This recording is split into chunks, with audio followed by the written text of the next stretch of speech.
I am Captain Heidi Austin, 32 years old, and I know exactly what a fractured jaw sounds like. Everyone on Beacon Hill thinks I'm the luckiest daughter-in-law in the world for marrying into the Harrington dynasty. But they don't know that behind those exquisitely carved mahogany doors, I am not a wife. I am a prisoner in a high-end, correctional facility. Tonight, at my own lavish birthday party, my husband, the man who once swore before God to protect me, looked at me with dead, soulless eyes and delivered a slap that sent me crashing into the banquet table, strictly following his mother's orders. My blood dripped onto my crimson Dior gown, but I didn't cry. Because Victoria Harrington doesn't know one thing. I've been waiting for this exact blow for 5 years. She thinks she just disciplined me. No, she just triggered her own self-destruct button. Before I tell you how an upper-class gala turned into an FBI crime scene, let me know where you are listening from in the comments. Hit subscribe if you believe that no blue-blooded family has the right to stand above the law. 07 Buzz hours, Beacon Hill, Boston. The only sound in the dining room was the aggressive ticking of the grandfather clock and the scrape of a sterling silver spoon against fine china. The atmosphere in the Harrington mansion wasn't just quiet, it was surgically sterile. It was the kind of silence that pressed against your eardrums, heavy with judgment and unspoken threats. I sat at the far end of a mahogany table, long enough to land a small aircraft on, staring down at my breakfast. Half a pink grapefruit, black coffee, no sugar. This was the Harrington standard. In this house, calories were the enemy. And pleasure was a sin unless it could be monetized. Heidi, dear, Victoria's voice floated from the head of the table. It was soft, sweet, and laced with enough arsenic to kill a horse. You're gripping your spoon like a shovel again. I paused. My hand froze mid-air.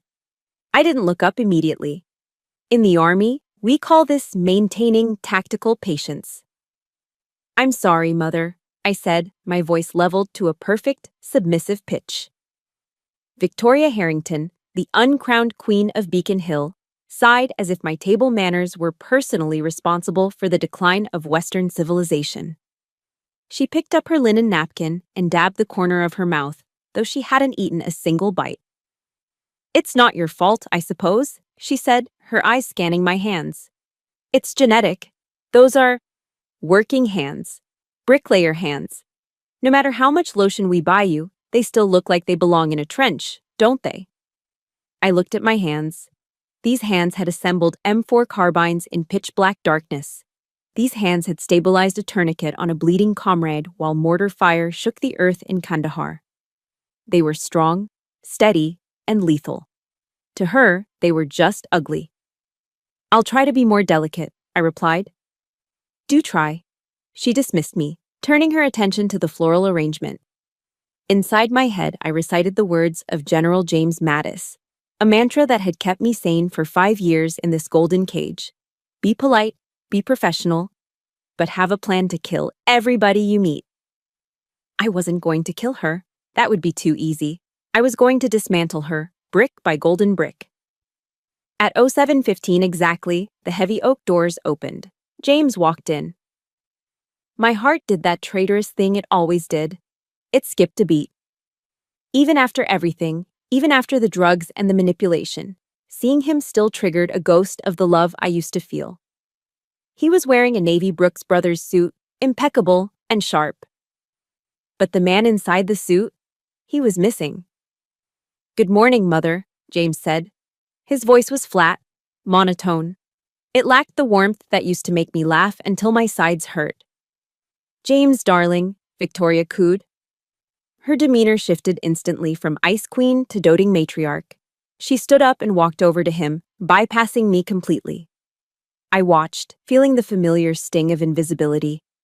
James stood there like a mannequin while his mother reached up to adjust his tie. It was a Windsor knot, already perfect, but she pulled it tighter. It looked less like affection and more like she was winding up a toy soldier.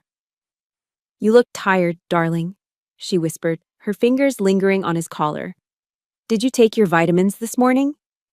Yes, Mother, James replied, staring at the wall over her shoulder. He hadn't looked at me. Not once.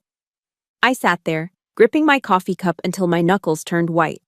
Look at me, James, I begged silently. Just one glance. Show me you're still in there. But the husband who had once defied this woman to marry me was gone, buried under layers of psychological conditioning and whatever chemical cocktail Dr. Whitley had prescribed this week. He was a shell, a weapon she kept polished and loaded, pointed directly at my heart. Sit, James, Victoria commanded softly. Heidi was just demonstrating how not to hold silverware. Perhaps you can teach her later. James sat. He picked up his spoon. He ate his grapefruit. He didn't speak to me. I checked my watch. 7:30. If you'll excuse me, I said, standing up. I need to prepare for the party tonight. Victoria didn't look up. Wear something that covers your arms, Heidi. We don't want people thinking we beat you. And try to look less military. It's a gala, not a deployment. Yes, Mother. I walked out of the dining room with a straight spine.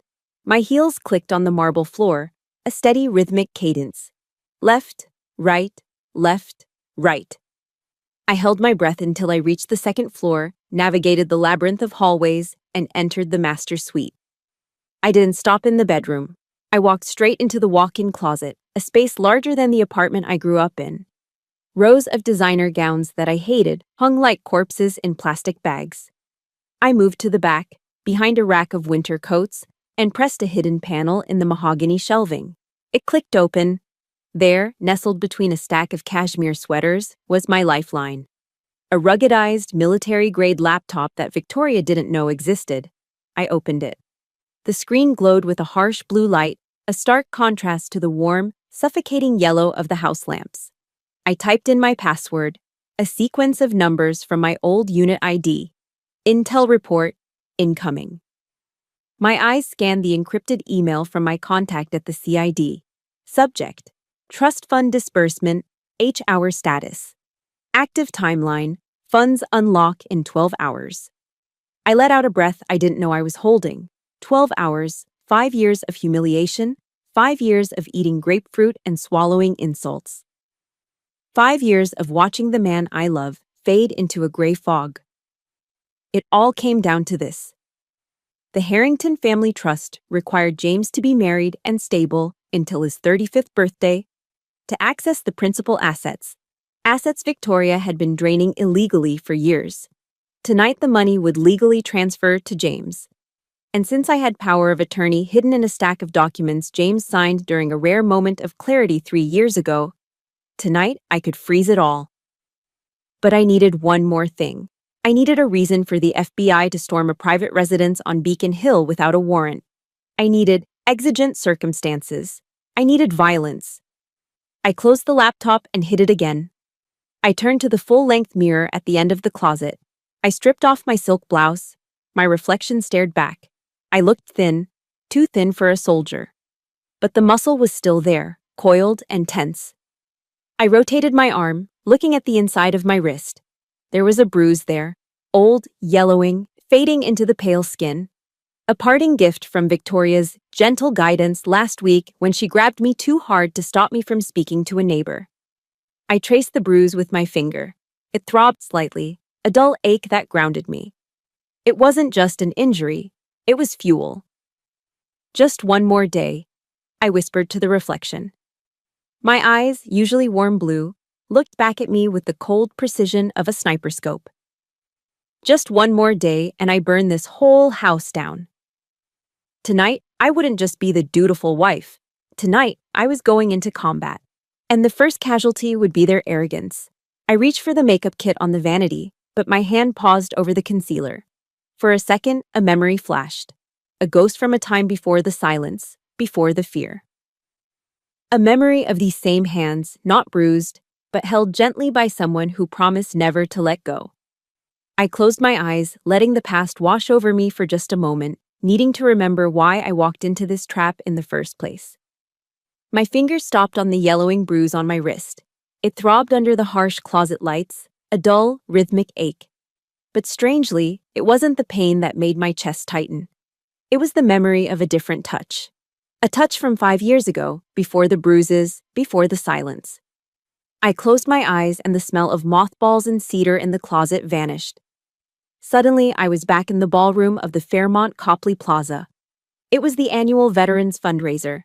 I was 27, fresh from a deployment, wearing my dress blues.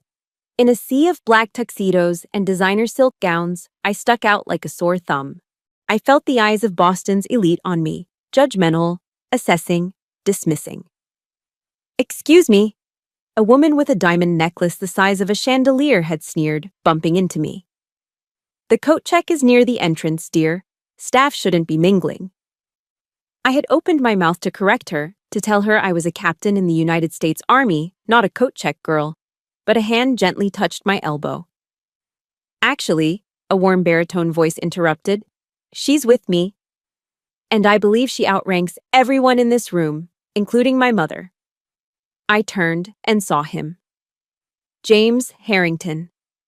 He wasn't the hollow shell of a man sitting downstairs eating grapefruit right now. He was vibrant. His eyes, a piercing shade of hazel, were alive with mischief and warmth. He held a glass of scotch in one hand and offered me the other.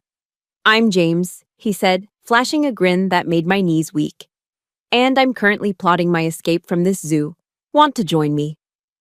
That night, we sat on the fire escape of the hotel, eating stolen hors d'oeuvres and talking until 3 a.m. He told me he hated the family business. He hated the pretenses. He wanted to open an architectural firm, restore old brownstones, build something real. He looked at me like I was the oxygen he had been gasping for his whole life. "They suffocate people, Heidi," he had warned me, his expression serious for just a moment. "My mother, she consumes people. But with you, I feel like I can finally breathe." I believed him. I fell in love with the man who wanted to be free. But I didn't know that freedom was the one thing Victoria Harrington would never allow. The change didn't happen overnight. It was a slow, insidious creep, like black mold growing behind wallpaper. 6 months after our wedding, the headaches started. James would come home from the Harrington Trust offices pale and trembling. He became irritable, then confused. He forgot our anniversary. He forgot how to drive to the grocery store. Then came the loss of executive function. Victoria descended upon our marital home like a vulture spotting a carcass. She brought Dr. Thomas Whitley with her, a family friend and a concierge doctor who charged $5,000 just to walk through the door. "It's the Harrington curse," Victoria had whispered to me in the hallway, dabbing fake tears from her eyes. "His father had it too. Early onset fragility. He needs rest, Heidi. He needs his vitamins." And so, the pills appeared, little blue capsules, orange tablets. Vitamins, she called them. I was young. I was naive. I wanted to be a supportive wife. I trusted the doctors. I trusted the family. Until the night of the thunderstorm, 3 years ago. Victoria and James had gone to a gala I wasn't invited to. I was alone in the mansion. The power flickered and the security system reset, unlocking the electronic locks on Victoria's private study for exactly 90 seconds. I didn't think. Instinct took over, the same instinct that kept me alive in the sandbox. I slipped into her office. It smelled of expensive perfume and rot. I went straight to the wall safe. It was open a crack. I pulled out a thick file labeled James Harrington, Medical, Confidential.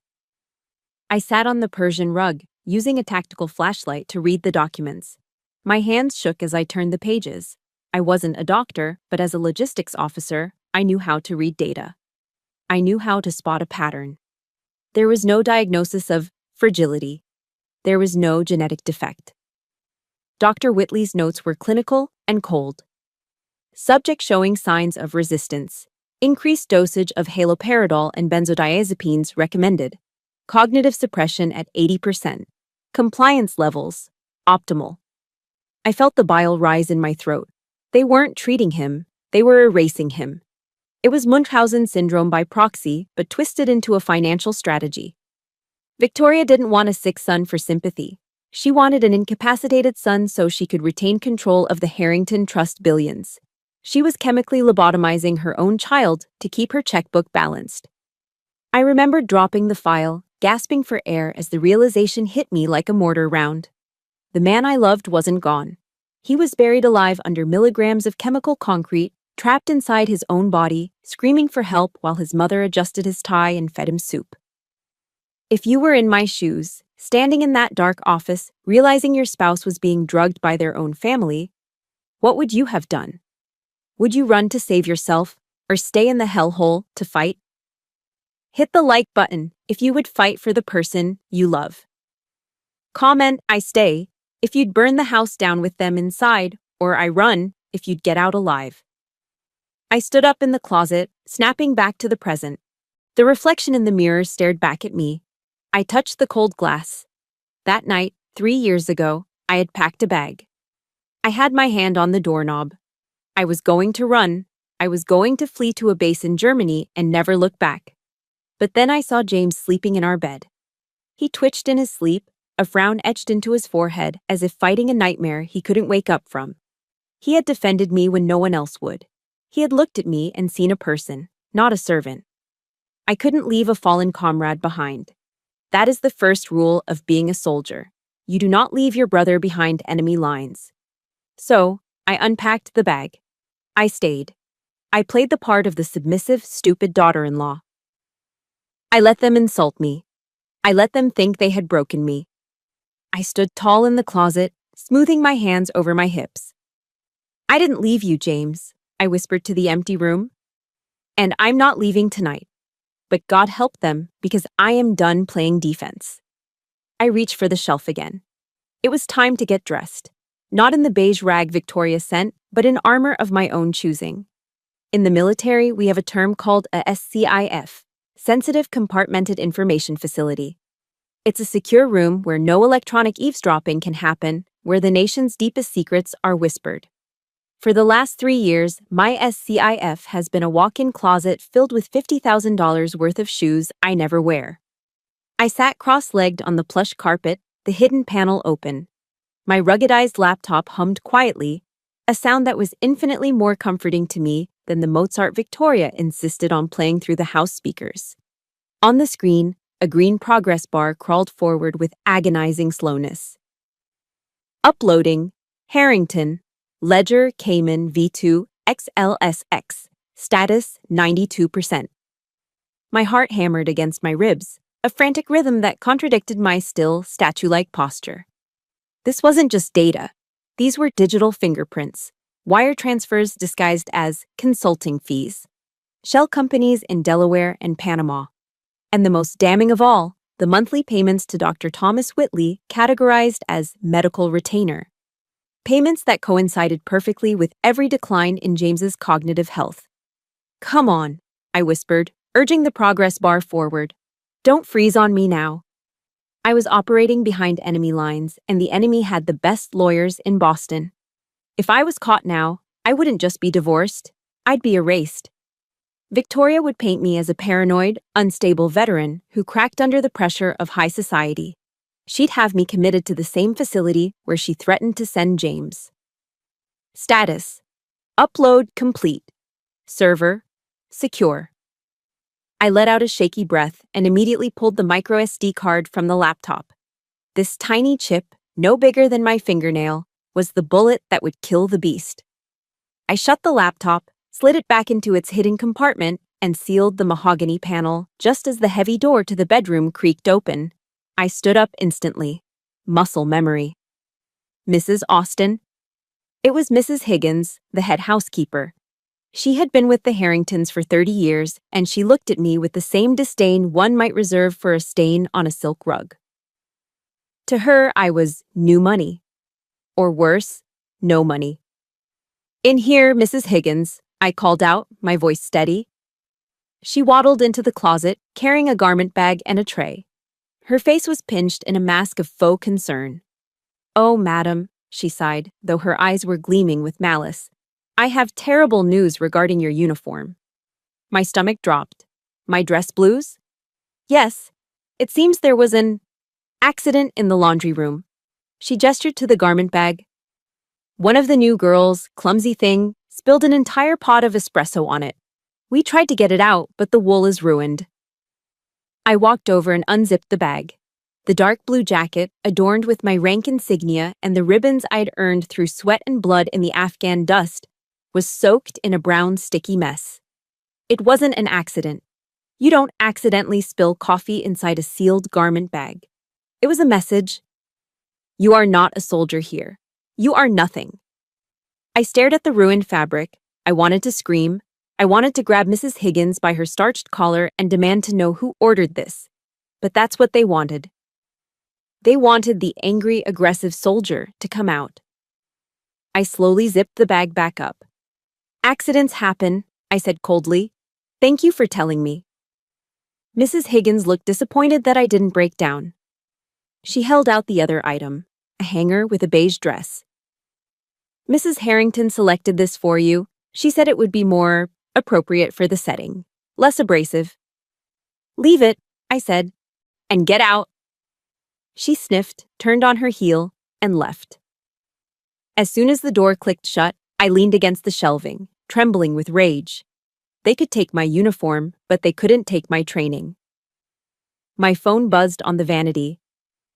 Caller ID, Mother Harrington. I took a deep breath, counting to 4, the tactical breathing technique used to lower heart rate before taking a shot. Inhale, hold, exhale, hold. I picked up the phone. Hello, Mother. Heidi, Victoria's voice was crisp. Change of plans. I need you at the venue by 4:80 South, where's 4 p.m. The party doesn't start until 7 year, I replied, checking my watch. It was already 2:80. I know, she snapped. But the florists are incompetent. I need someone to double-check the centerpieces and ensure the seating cards are aligned perfectly. And since you have nothing else pressing to do, I thought you could make yourself useful. She was turning the guest of honor into the event planner, into the help. Of course, she added, her voice dropping to a dangerous whisper. Unless you're too busy playing soldier in your closet. My grip tightened on the phone. Did she know? No, she was fishing. She was just being cruel. I'll be there at 4:00, Mother, I said. I'd be happy to check the flowers. Good girl. And Heidi, wear the beige. Don't embarrass us. Click. She hung up. I stood in the silence of the closet, the humiliation washing over me like cold water. But under the humiliation, there was focus. Sharp, crystalline focus. I walked over to my vanity table. I picked up a compact of expensive powder, Chanel, a gift from James 2 Christmases ago, back when he could still pick out gifts. I popped the compact open. I used a nail file to gently pry up the metal pan holding the beige powder. Underneath, there was a small hollow space meant for air circulation. I took the micro SD card containing the evidence of 5 years of fraud and abuse. I placed it into the hollow space. Then I pressed the powder pan back down. It clicked into place. Perfect OPSEC. Operational security. To the naked eye, it was just makeup. A tool for vanity. A symbol of the superficial world Victoria Harrington ruled. But inside, it was a bomb. I looked at the beige dress hanging on the door. It was ugly. It was shapeless. It was a shroud meant to make me disappear into the background. I'll wear your dress, Victoria, I whispered, putting the compact into my purse. And I'll check your flowers. I'll play the good little wife one last time. I grabbed my purse. The weight of it felt different now, heavier. I wasn't just walking out of the house to run errands. I was extracting the payload. I walked out of the closet, past the ruined uniform that smelled of stale coffee, and headed for the door. I had a meeting to get to, a meeting that wasn't on Victoria's schedule, because before I went to the gala to play the victim, I had to stop at a greasy diner on the edge of town to meet the only person left in this city who remembered that Heidi Austin wasn't a servant. She was a captain. And she was about to go to war. The drive to Joe's Diner took 20 minutes, but it felt like traveling between 2 different planets. I left behind the cobblestone streets and manicured ivy of Beacon Hill and drove my modest sedan, the only car Victoria allowed me to drive, out to the grittier edge of South Boston. I pulled into the parking lot. The neon sign above the door buzzed with a dying electrical hum, flickering between Joe's and OE's. I stepped inside, and the smell hit me instantly. It didn't smell like lavender and old money. It smelled of bacon grease, stale cigarette smoke lingering in the walls from the 90s, and cheap coffee. To me, it smelled like freedom. I slid into a booth at the back, the red vinyl seat taped over with silver duct tape where the stuffing was coming out. "What can I get you, hun?" A waitress with towering hair and a name tag that read, Doris, asked, popping her gum. "Black coffee," I said, "and a slice of cherry pie." "Warm." "You got it." When the pie arrived, I didn't eat it delicately. I didn't worry about holding my fork like a shovel. I took a bite, the sugary, tart filling exploding in my mouth. It was comfort food, something forbidden in the Harrington household where sugar was treated like a Class A narcotic. The bell above the door jingled. A man walked in. He wore a faded Carhartt jacket and a Red Sox cap pulled low. He looked like a construction worker or a truck driver, which was exactly the point. He slid into the booth opposite me. "Captain," he nodded. "Agent Miller," I replied, taking a sip of the bitter, watery coffee. "Special Agent David Miller, CID." We had served in the same task force in Kandahar. He was the man who had dragged me out of a burning Humvee when an IED took out our convoy. He was the only person on Earth who knew the full extent of my mission. "You look like hell, Austin," Miller said, his eyes scanning my face with professional scrutiny. He wasn't being rude, he was assessing damage. "She's starving you, isn't she?" "I'm fine, Dave," I said. I reached into my purse and pulled out the Chanel Powder Compact. I slid it across the sticky laminate table. Miller covered it with his large, rough hand. He didn't open it. He knew the drill. "The ledger is in there," I said, my voice low. "Offshore accounts, the doctor's payoffs, the trust fund embezzlement, it's all there." Miller pocketed the compact. "This is good work, Heidi. With this, we can build a RICO case. We can freeze their assets. We can indict Victoria for fraud, money laundering, maybe even conspiracy." "But," I asked. I heard the hesitation in his voice. Miller took off his cap and ran a hand through his graying hair. He leaned in closer. "But a financial investigation takes time. Months, maybe a year. As soon as we freeze the accounts, their lawyers will swarm. They'll bury us in paperwork. And James? What about James? If Victoria smells smoke, she'll move him," Miller said grimly. "She has power of attorney over his medical decisions. She could ship him to a private facility in Switzerland tomorrow. If that happens, we lose him. We can't extradite a patient without a hell of a fight." My blood ran cold. Switzerland. I would never see him again. "So, what do we need?" I asked. Miller sighed. He looked down at his hands, then reached across the table. He covered my hand with his. His skin was rough, calloused, and warm. It wasn't the controlling grip of Victoria, nor the limp, drugged touch of James. It was the handshake of a brother, a lifeline. "Are you okay?" he asked softly. "Really?" I looked at our hands. For 5 years, I hadn't been touched with genuine kindness. I felt a lump rise in my throat, a dangerous crack in my armor. I swallowed it down. "I'm surviving," I whispered. "Tell me the plan, Dave." Miller squeezed my hand, then pulled back. His face hardened. He switched back to agent mode. "We need exigent circumstances," he said. "We need a reason to kick that door down tonight. Without a warrant. Without waiting for a judge on Monday morning." "Probable cause," I nodded. "More than that, we need an active threat to life or limb," Miller said. "If we have probable cause that a federal officer, you, is being assaulted or held against her will, we can enter. We can arrest everyone on site. We can take James into protective custody immediately as a witness." I understood immediately. The silence stretched between us, heavy and thick. "You want me to let them hit me," I stated. "I don't want you to do anything," Miller growled, his jaw tight. "I hate this plan. But if you walk in there and just present the financial evidence, they'll laugh and call their lawyers. But if James, or Victoria, if they strike you..."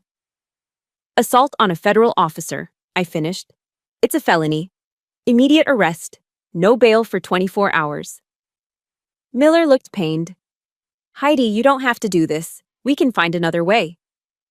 There is no other way. Tonight is the deadline. The trust fund unlocks at midnight. I took another bite of the cherry pie, but it tasted like ash now. I thought of James's face this morning, the emptiness. I thought of the bruise on my wrist. How do we capture it? I asked. Miller reached into his jacket pocket and pulled out a small velvet box. Inside was a diamond brooch. It's not real, he said. It's a wire, high-fidelity audio. It transmits directly to our van. We'll be parked 2 blocks away. I picked up the brooch. It was gaudy, something Victoria would approve of. Here's the rules of engagement, Miller said, his voice stern. You need to provoke them. You need to push Victoria until she snaps. But you cannot strike first. You have to take the hit. And once they hit you, you say the code word. What's the word? Done. Miller said. You say, I'm done. And we come in. I pinned the brooch to my blouse. I looked at Miller. If James hits me, he doesn't know what he's doing, Dave. The drugs. We'll sort that out later, Miller said. But he has to be the one to do it. Or her. It has to be physical. It will be, I said, remembering the look in Victoria's eyes this morning. She was desperate. Desperate people are violent. I stood up. I placed a $20 bill on the table, enough to cover the pie and a generous tip for Doris. Heidi. Miller stood up too. He grabbed my shoulder.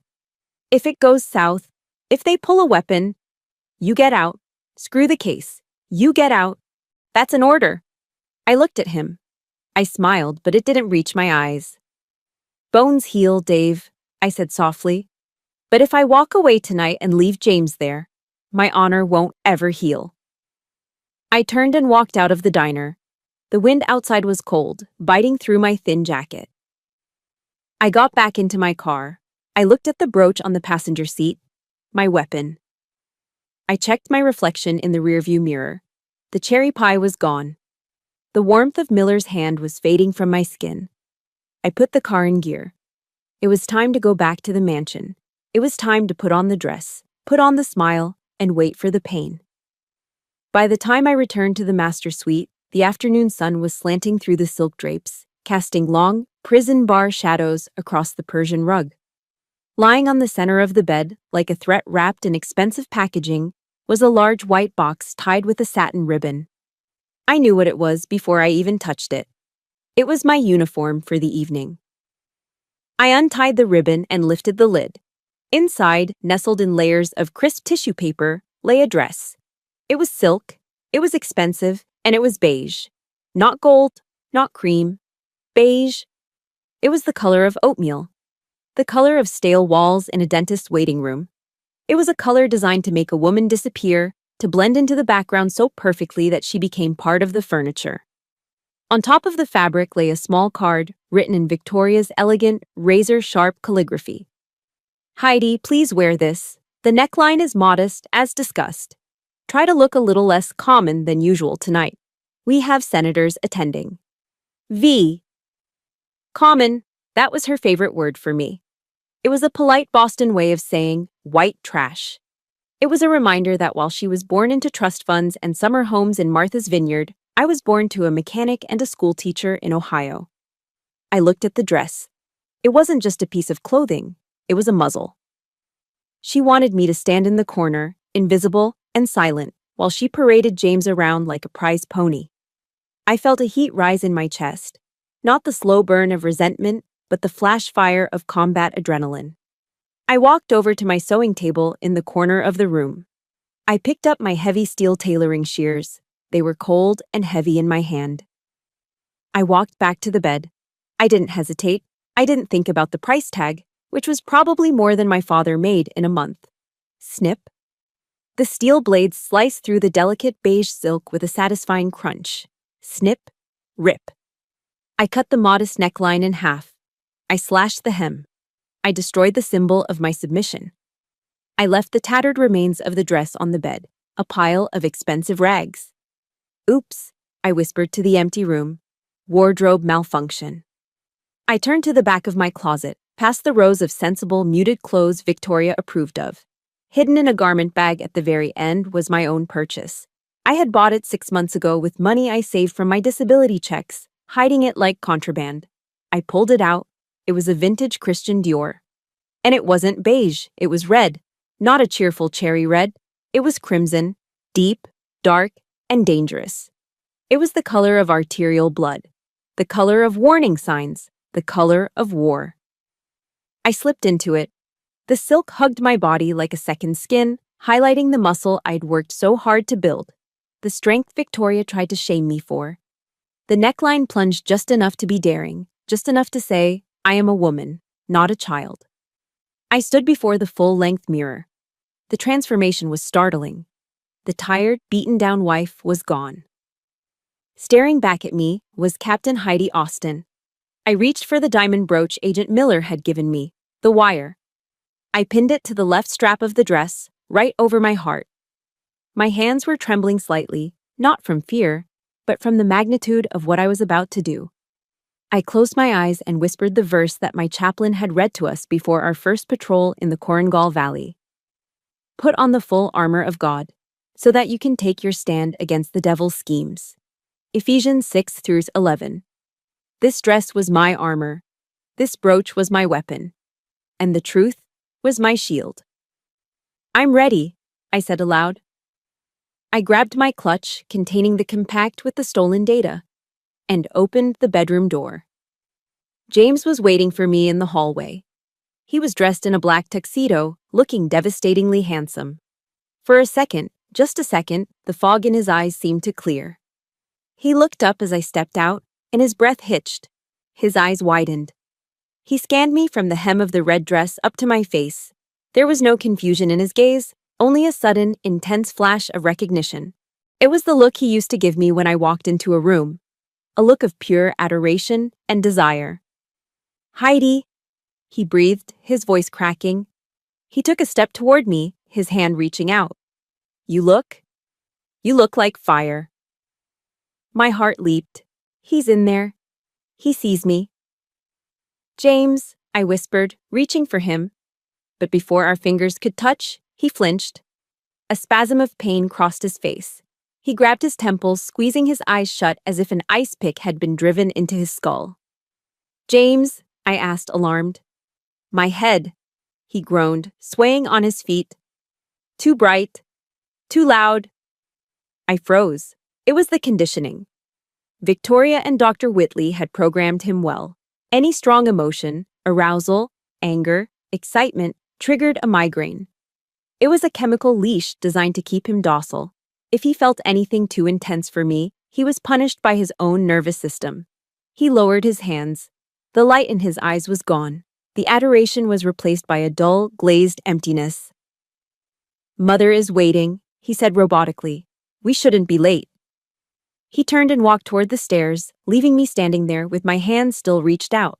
I lowered my arm. The grief threatened to buckle my knees, but I locked them. Lock it down, Austin. Mourn later. Fight now. I followed him down the grand staircase. The household staff stopped their cleaning to stare. Mrs. Higgins dropped a duster when she saw the red dress. Her mouth fell open in horror. I met her gaze and held it until she looked away. The front door opened. The cool Boston evening air rushed in. A stretch limousine sat in the driveway, its engine idling like a purring beast. A black monolith waiting to swallow us. To anyone else, it was just a luxury car ride to a birthday party. But as I walked down the stone steps, my heels clicking like gunshots on the pavement, I didn't feel like a socialite. I felt exactly the way I felt sitting on the edge of a Black Hawk helicopter, boots dangling over the edge, waiting for the green light to jump into a hot zone. The wind whipped the hem of my red dress around my legs. I climbed into the back of the limo and sat opposite James. The door slammed shut, sealing us in. To the venue, sir? The driver asked. Yes, James answered flatly. I looked out the tinted window as the mansion faded from view. I touched the brooch on my chest one last time to ensure it was recording. Ephesians 6:11, I repeated in my mind. We were entering the devil's playground now. and I wasn't planning on taking any prisoners. The grand ballroom of the Harrington estate was a masterpiece of old-world intimidation. Crystal chandeliers, imported from France in the 1920s, dripped light onto a sea of people who owned half of Boston. A string quartet played Vivaldi in the corner, the music polite and restrained, just like the guests. But when I stepped through the archway, the music didn't stop. It faltered. A hush rippled through the room. It started near the door and spread outward like a shockwave. I knew what they were looking at. In a room filled with tasteful blacks, navies, and, of course, Victoria's preferred beige, I was a bleeding wound. My vintage crimson Dior dress slashed through their monochromatic world. It was bold. It was loud. It was everything a Harrington wife was not supposed to be. I kept my chin high, my shoulders squared. Shoulders back, chest out, parade rest. Heidi, darling. Victoria materialized from the crowd like a shark sensing blood in the water. She was wearing a silver gown that cost more than my parents' house, and her smile was as sharp as a scalpel. She linked her arm through mine. It wasn't a hug. It was a restraint. Her fingers dug into my bicep, hard enough to bruise. You decided to wear that, she whispered, her voice dropping an octave so only I could hear. You look like a cabaret singer. I thought I'd add some color to the funeral, Mother, I replied, forcing a smile that matched hers. Victoria's eyes narrowed, but she didn't break character. She pulled me toward a group of elderly men holding crystal tumblers of scotch. Senator Collins, Victoria chirped, her voice instantly transforming into sweet honey. Judge Miller. You remember my daughter-in-law, Heidi? Senator Collins, a man with a face like a dried apple and eyes that had seen too many backroom deals, looked me up and down. Ah, yes, the army girl. Still playing soldier, my dear? I'm currently a captain in the Logistics Corps, Senator.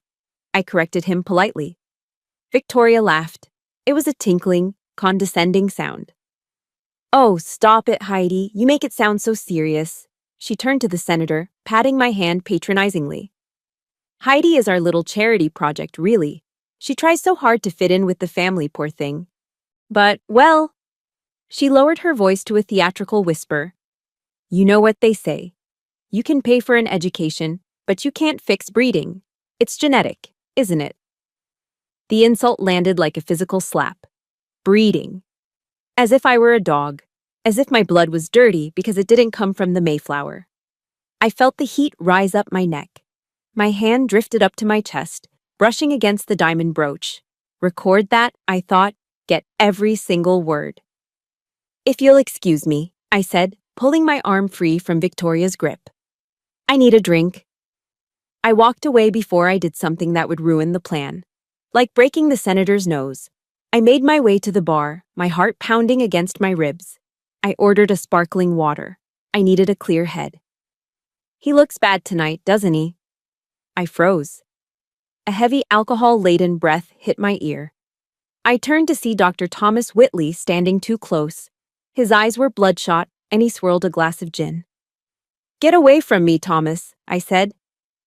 He's twitching, Whitley sneered, looking across the room at James, who was standing by the fireplace, staring into the flames.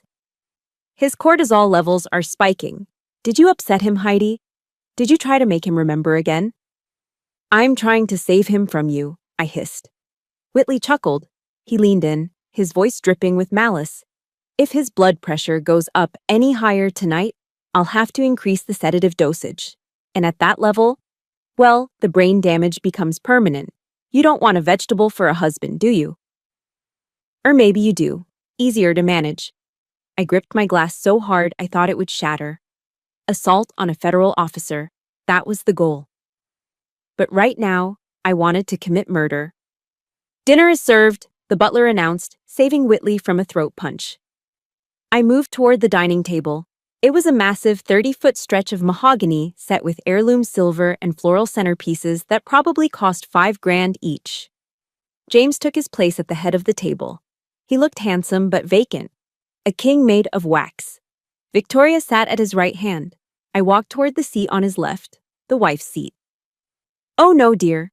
Victoria called out from across the room. Her voice rang out clearly, stopping me in my tracks. Not there. The chatter in the room stopped. Every eye turned to me. We have the governor sitting there tonight, Victoria said, smiling sweetly. We put you down at the end, next to Aunt Margaret. You know how she loves to tell you her knitting stories. She pointed to the far end of the table. The foot of the table. By the swinging kitchen door. It was the seat reserved for children or the disgraced. The message was clear. You are not his wife. You are not one of us. You are the help. I looked at James. He was staring at his plate, picking at the linen napkin. He didn't look up. He didn't defend me. He couldn't. I walked the length of the table. It felt like walking the Green Mile. I could feel the pity and the amusement radiating from the guests.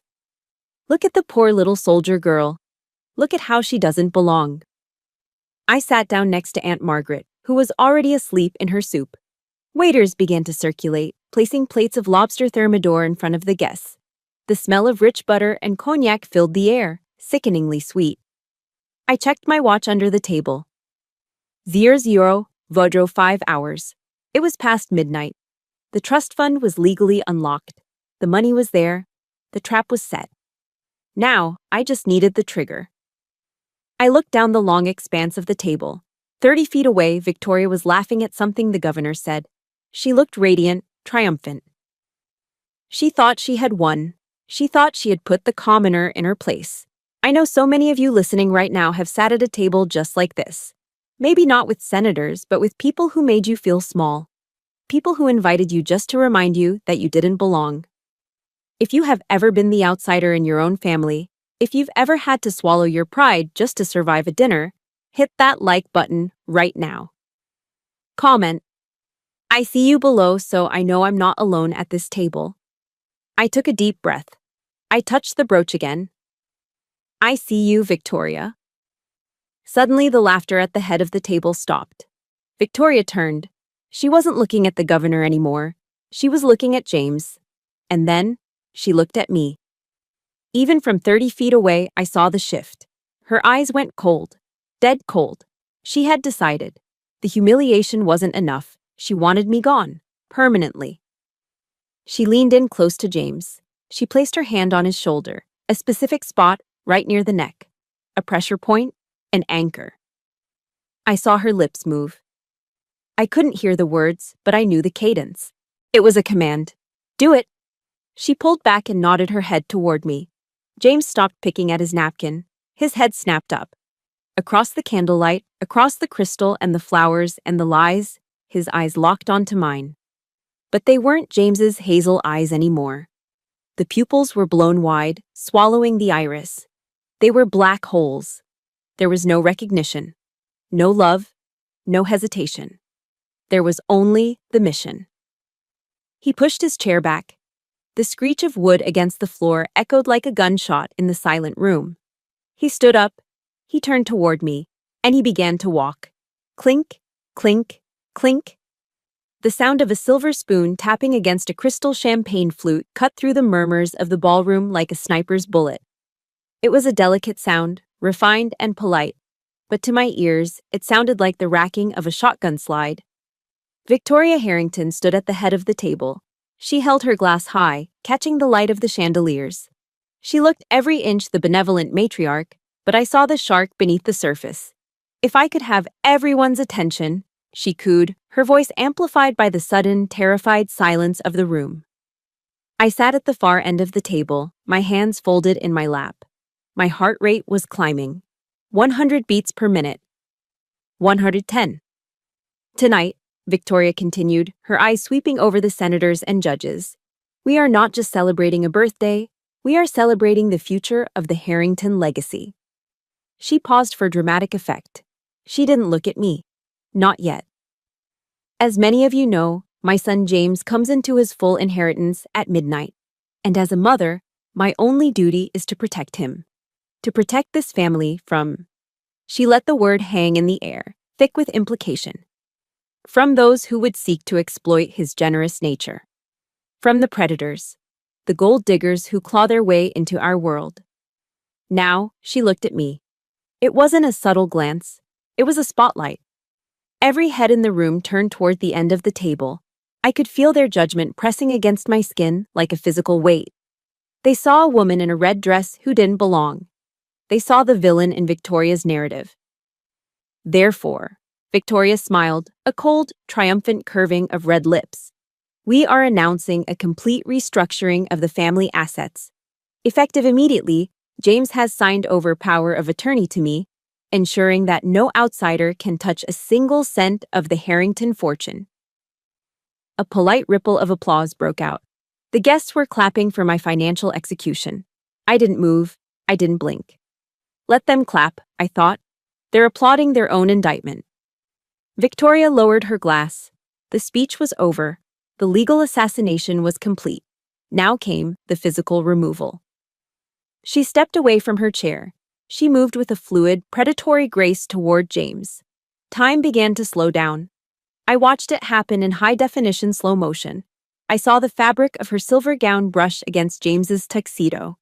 I saw the dust motes dancing in the air between them. She leaned in close to him. Her hand rose. It wasn't a caress. It was a trigger. Her manicured fingers dug into the trapezius muscle of his left shoulder. I knew that spot. Dr. Whitley had massaged that spot hundreds of times. It was a Pavlovian anchor. A physical switch wired directly into his nervous system, bypassing his logic, bypassing his heart. She brought her lips to his ear. I couldn't hear the whisper from 30 feet away, but I could read the movement of her jaw. Handle it, now. She pulled back. James sat frozen for a heartbeat. Then, he blinked. When his eyes opened, my husband was gone. From across the table, I saw the physiological shift.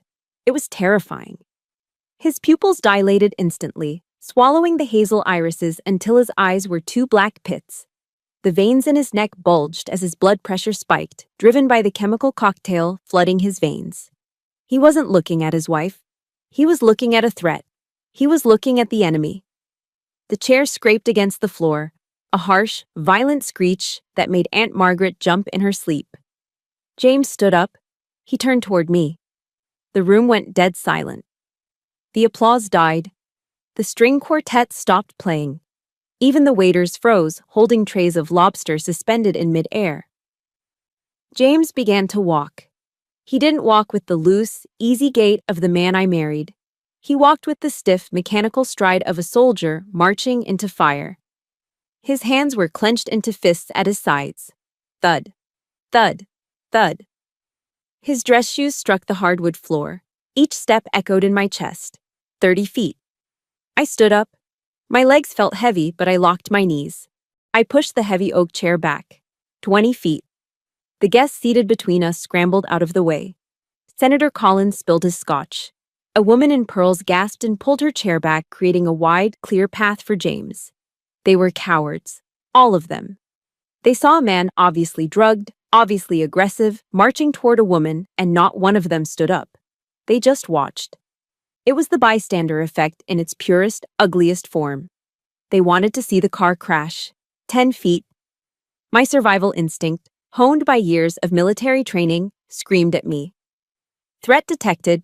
Execute defensive maneuver. Block, strike, throat punch, neutralize.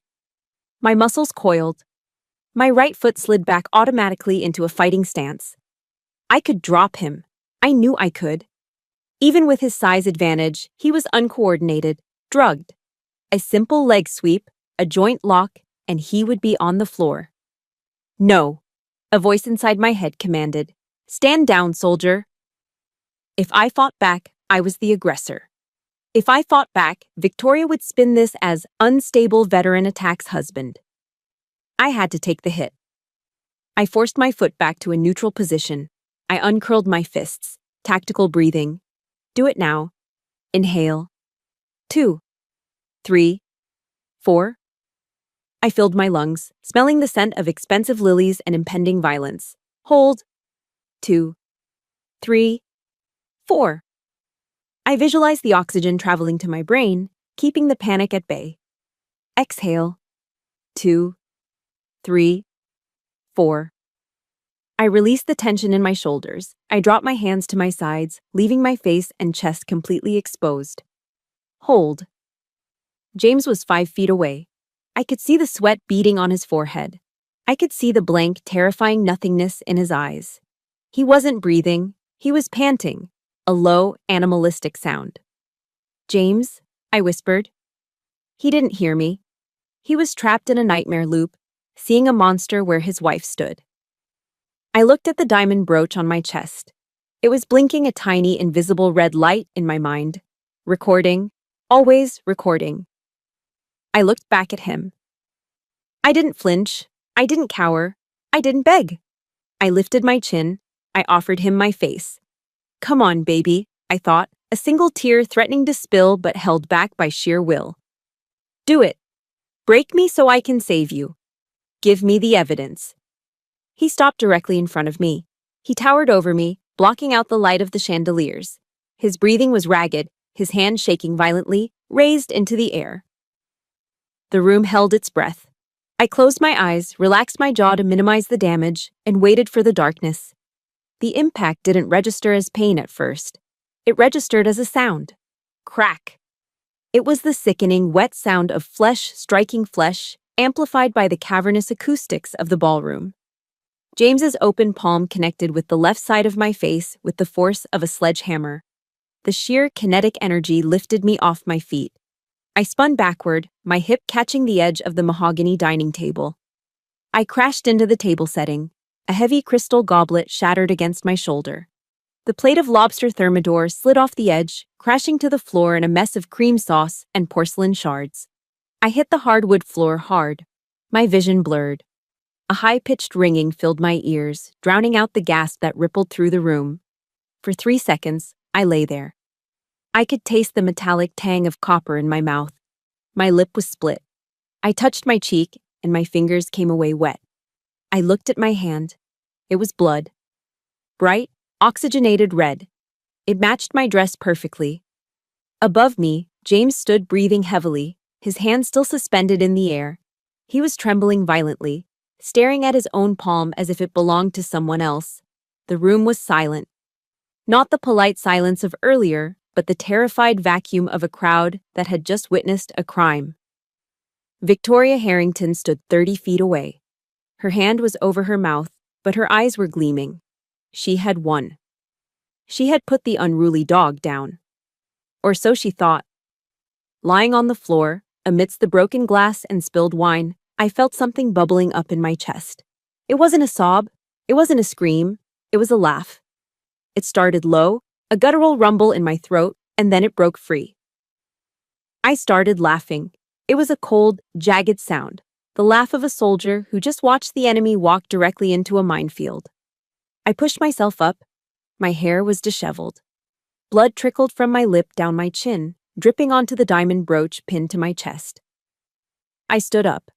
I didn't wipe the blood away. I let it be seen. I let it be the evidence. Heidi! Victoria's voice wavered. She took a step back, her triumph faltering. Have you lost your mind? I looked straight at her. I smiled, and my teeth were stained red. No, Victoria, I said, my voice cutting through the silence like a knife. I haven't lost anything. But you? I took a step toward her. The guest parted like the Red Sea, terrified of the woman who laughed at violence. You just lost everything, I whispered. I reached up and touched the brooch. I pressed the tiny hidden button on the back. It's done, I said clearly into the microphone. Take them. Victoria frowned. Who are you talking to? Before she could finish the sentence, a sound erupted. Bees, these, bees, these, bees, bees.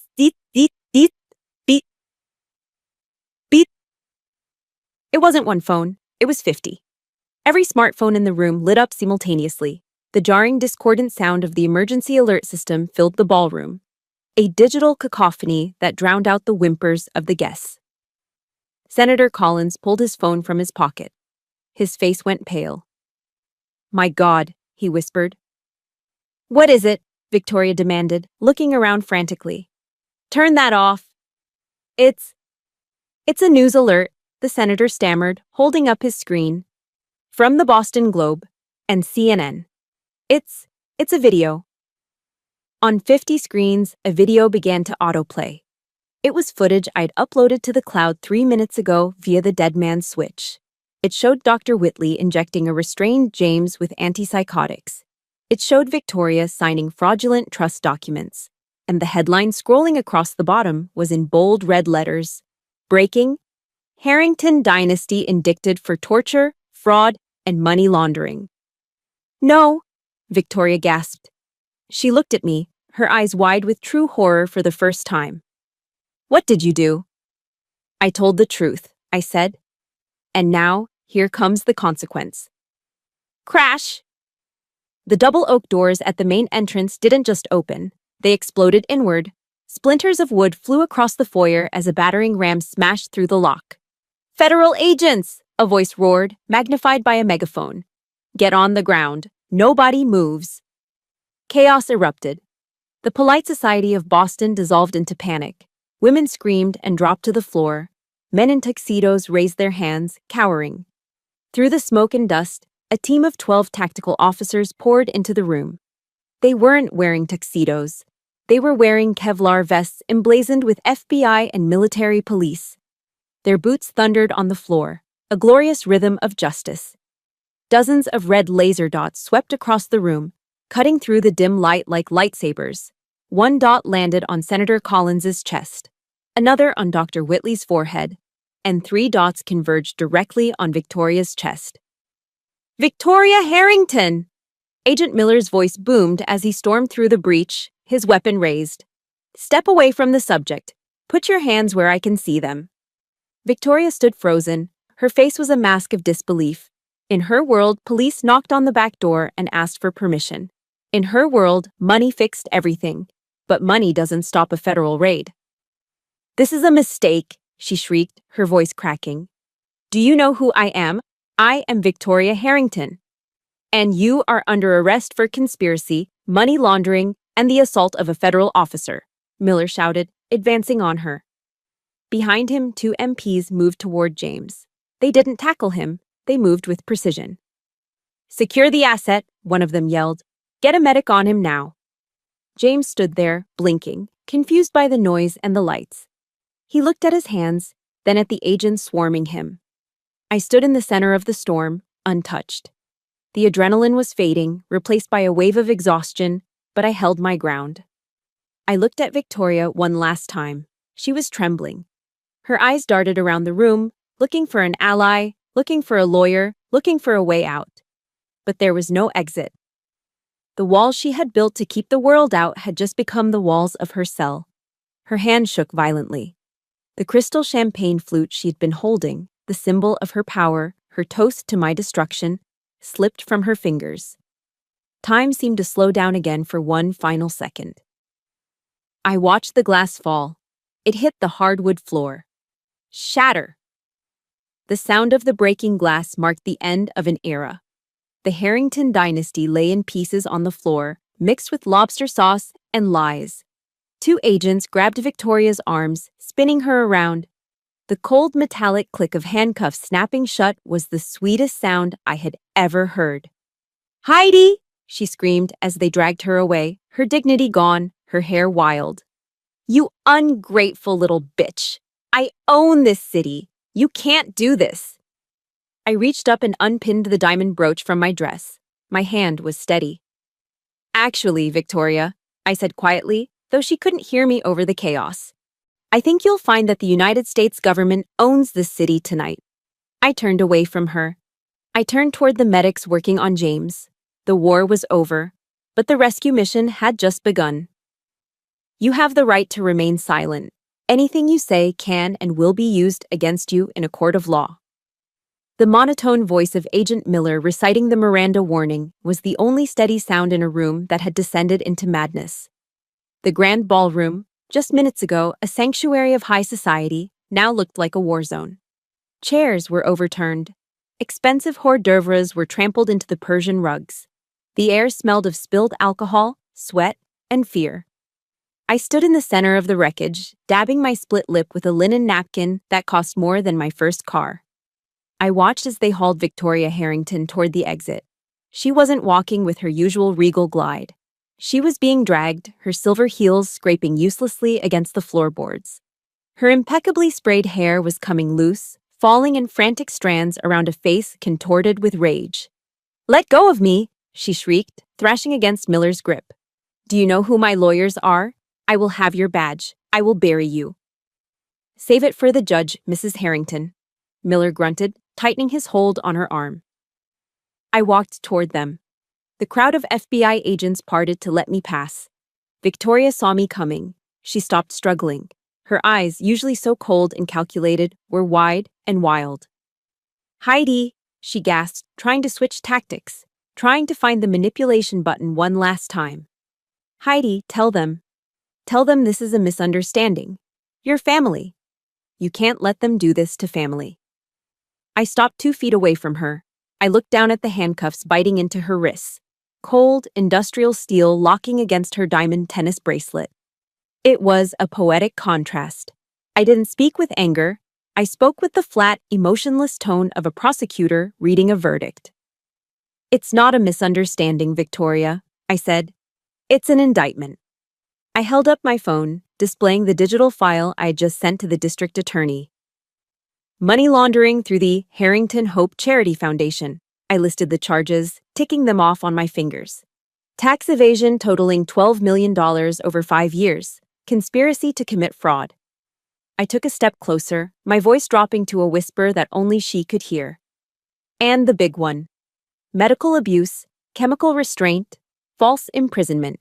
You drugged your own son to keep control of his checkbook." The mask fell off. In an instant, the Queen of Beacon Hill vanished. The philanthropic socialite dissolved. Standing in front of me was just a vicious, cornered animal. Victoria lunged at me, restrained only by the handcuffs and Agent Miller's grip. Spittle flew from her mouth. "You ungrateful little gutter rat!" she screamed, her voice raw and ugly. "I took you in. I scraped you off the bottom of the barrel and gave you a life you didn't deserve. You're nothing. You're just trash with a uniform." The guests who hadn't fled, the senators, the judges, the old money vampires, stared in horror. They had never heard Victoria raise her voice, let alone use language like that. They were seeing the monster she hid behind the pearls. "I might be trash, Victoria," I said calmly, wiping a speck of her spit from my cheek. "But I'm trash that's walking free. Enjoy federal prison. I hear the jumpsuits are orange, not really your color." "Get her out of here," Miller ordered. "You'll pay for this," Victoria howled as they dragged her through the broken double doors. "You'll rot in hell, Heidi. You hear me? You'll rot." Her screams faded down the hallway, replaced by the crackle of police radios. I didn't watch her go. I turned around. The adrenaline that had fueled me for the last hour began to drain away, leaving my knees shaking. But I couldn't collapse yet. There was one more casualty to deal with: James. He was sitting on the floor near the fireplace, surrounded by 2 EMTs and a bewildered MP. He looked small. The drugs Victoria had pumped into him were wearing off, the aggressive spike of adrenaline crashing into a deep, dark valley of confusion. He was staring at his hands. I walked over to him. The EMTs looked up, saw my face, saw the blood, and stepped back to give us space. "James," I said softly. His head snapped up. For the first time all night, maybe for the first time in years, his eyes were clear. The black dilated pupils had shrunk back to normal. The hazel iris was visible, swimming in tears. He looked at me. He looked at the red dress. And then, his gaze locked onto my mouth. The cut on my lip was swollen now. The blood had dried in a dark streak down my chin. James let out a sound that I will never forget. It wasn't a word. It was a whimper of pure, unadulterated horror. He looked back at his own hand, the hand that had struck me. He started to shake. "No," he croaked, his voice raspy. "No, no, no." "It's over, James," I said. "I did that," he whispered, pointing a trembling finger at my face. "I hit you. Oh God, Heidi." He collapsed forward. He didn't just cry. He broke. He curled into a ball on the hardwood floor, burying his face in his hands, his shoulders heaving with violent sobs. It was the sound of a man waking up from a 5-year coma only to realize he had been the monster in his own nightmare. "I'm sorry," he screamed into the floor, his voice cracking. "Please, God, I'm sorry, I didn't know. She told me. She said you were. I'm sorry." Every instinct in my body, the wife instinct, the nurturer instinct, screamed at me to drop to my knees. I wanted to hold him. I wanted to stroke his hair and tell him it wasn't his fault, that he was drugged, that he was a victim too. I took a step forward. My hand reached out. Then I stopped. I looked at the bruise on my wrist. I felt the throbbing pain in my jaw. If I hugged him now, if I comforted him while my own blood was still wet on my face, nothing would change. I would just be enabling the cycle. I would be the crutch he leaned on instead of his mother. He didn't need a mother. He needed to be a man. I pulled my hand back. I stood tall, my red dress blazing like a warning fire. "James," I said, my voice firm. He looked up, his face a mess of tears and snot, his eyes pleading for forgiveness, for comfort. "I love you," I said, and I meant it. "And because I love you, I fought for you. I took the hit for you. I destroyed her for you." I paused, letting the words sink in. "But I am not going to pick you up off the floor," I said. "I saved you from her. But I can't save you from the recovery. You have to do that. Heidi, please." He reached for the hem of my dress. I stepped back, just out of his reach. "You need help, James. Real help. Not from me, and not from her. You need to dry out. You need to find out who you are when you aren't being controlled. Don't leave me," he sobbed. "I'm not leaving you," I said, my voice breaking slightly. "I'm just stepping back so you can learn how to stand." I looked at the EMTs. "Take him to Mass General, get him a detox protocol, and get him a lawyer who isn't on the Harrington payroll." "Yes, ma'am." The medic nodded. I looked at James one last time. He was broken, yes, but he was free. The cage was open. Now he had to decide if he wanted to fly or just crawl back into the dark. I turned around and walked toward the shattered doors. The night air rushed in to meet me, cold and clean. I walked past the police cars, past the flashing lights, and out into the darkness. I was bleeding. I was exhausted. I was alone. But for the first time in 5 years, I could breathe. Bang. The sound of the judge's gavel hitting the mahogany block echoed through the federal courtroom. It was a sharp, final sound, the sound of a book snapping shut. "Life without the possibility of parole," Judge Harrison declared, his voice devoid of pity. I watched from the gallery, sitting in the back row. 6 months ago, I had walked into a ballroom in a red dress to start a war. Today, I sat in a simple navy blazer to watch the surrender. Victoria Harrington didn't scream this time. She didn't threaten. She looked small, shrunken in her orange jumpsuit, stripped of her diamonds, her designer silk, and her name. She was just inmate 8940 now. As the marshals led her away, she didn't look back. The empire was gone. I walked out of the John Joseph Moakley courthouse and stepped into the blinding afternoon sun. The air off Boston Harbor was crisp and salty. For the first time in 5 years, the air didn't taste like secrets. It tasted like oxygen. Reporters were waiting at the bottom of the steps, microphones raised like bayonets. They shouted questions about the scandal, about the millions seized by the DOJ, about the movie rights. I pulled my sunglasses down and walked past them. I had no comment. My story wasn't for the tabloids. It was for the truth. I walked a few blocks to a quiet park overlooking the water. I sat on a wooden bench, the wood warm against my back. I reached into my bag and pulled out a plain white envelope. There was no return address, just a postmark from Vermont. I ran my thumb over the handwriting. It was shaky, the penmanship of a man relearning fine motor skills, but it was legible. I opened it. "Dear Heidi, my counselor says I should write this, not for you, but for me. But I think you deserve to read it. I've been sober for 160 days. The fog is finally lifting. I remember things now. I remember the way you looked at me when we first met. I remember the way I failed to protect you. For a long time, I was angry that you destroyed my life. But I realize now that you didn't destroy my life. You destroyed my cage. I am learning who James is when he isn't a Harrington. It's scary. It's quiet. But it's real. I am not asking for forgiveness. I don't deserve it, and I'm not asking you to come back. You are a warrior, Heidi. You need a partner, not a patient. Thank you for loving me enough to hurt me. Thank you for saving me. Goodbye, James. I read the letter twice. A lump formed in my throat. Not of grief, but of a strange, aching relief. I folded the paper and put it back in my bag. I looked at my left hand. The ring finger was bare. The heavy diamond that Victoria had picked out was gone, sold along with the rest of the estate to pay restitution to the victims of the charity fraud. I didn't miss it. The tan line was already fading. I stood up and walked toward the financial district. I had one more meeting today. I entered the glass-walled office of my attorney. Agent Miller, now promoted to deputy director, was sitting there, waiting for me. Captain Austin, Miller smiled, standing up to shake my hand. Or is it civilian Austin now? It's just Heidi, I smiled back. The paperwork is finalized, the attorney said, sliding a thick document across the desk. Under the False Claims Act, as the whistleblower in a Qui Tam lawsuit, you are entitled to a percentage of the recovered assets. The government has seized over $200 million from the Harrington illegal trusts. He pointed to a figure at the bottom of the page. It was a number with a lot of zeros. Enough money to buy a mansion in the Hamptons. Enough money to retire to an island and never think about pain again.